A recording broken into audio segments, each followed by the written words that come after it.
How to change oil on a motorcycle. I'm using my American Iron Horse Texas chopper here as an example, but basically this should work almost on any bike. The main thing to keep in mind is look at your user manual for how to do it, because each bike would be slightly different. Now, even if you're more experienced, I think you might find one little tidbit in here that is something that you weren't aware of, so you might want to watch it.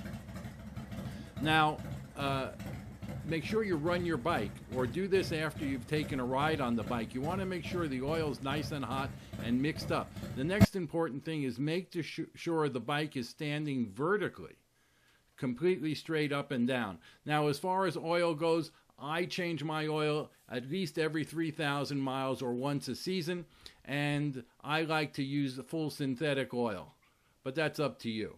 Now, you want to get your stuff together. I always use Loctite. Get your jack, and this is the filter that I'm using. I'm going to talk about that in a separate video.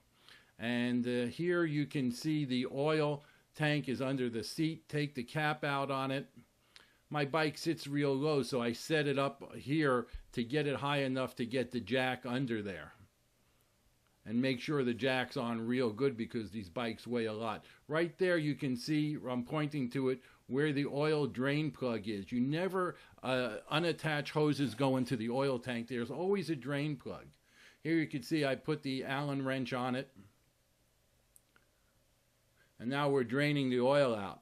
Now, once most of the oil is drained out, you can kind of move to your next step, because this is probably the longest part of it. I like to let it drain for a long time to get all the dirty oil out, or as much as possible. And there's the plug. Now, it's the magnetic plug. I've already cleaned it, so you'll always find little shavings on the top of it. Make sure you clean it really well before you reinstall it. Here you can see the drain. My drain is right behind the primary case. There you can see I'm pointing to it. And that's where you're going to drain all your oil out of. Now, while that's happening, go to the front, because you want to change your oil filter. I take out these plugs that are next to the filter. Makes it easier to take the filter out.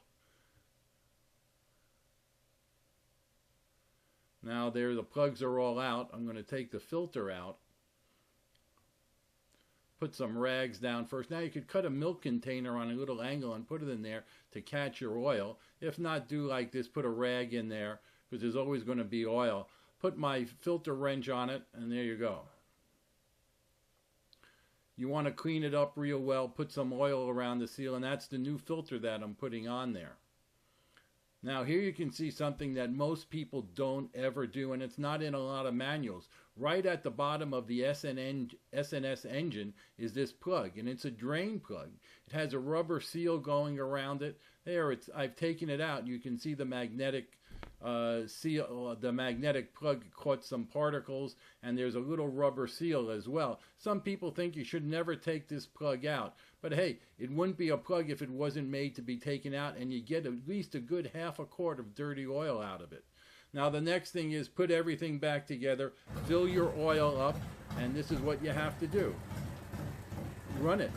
Make sure that there's no leaks while you still have it on the jack, because if you see some leaks, hey, you're all ready to retighten or check whatever it out while it's still on the jack.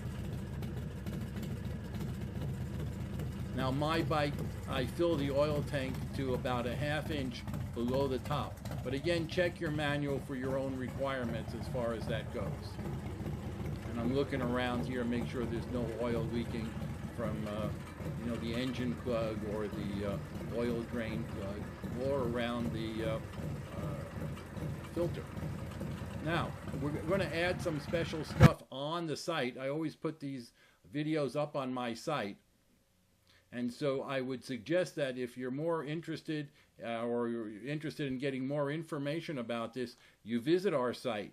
And when you're there, you can either search for motorcycle oil change in the search box that I'm pointing out here, or just scroll down the front page. When you get down to the bottom, you'll see this where it says older post, and just keep on going down till you find the right post. But this is going to be up on my site. It's going to be under, I don't know the exact date I'm going to post it, but it'll be on March 2017. And we're going to have a special link on there for getting a good deal on the best oil filters for motorcycles made. And that's my honest opinion. And they also have another advantage, is they have a built-in 7/16 nut on them, so you don't need the oil wrench. And when you have a chrome filter, this is invaluable because you don't have to worry about getting your filter scratched up or anything. Again, visit my site for more information on that and special links to getting your best deal on these filters. Be sure to visit our very popular motorcycle blog. It's San Diego Custom Motorcycles.info.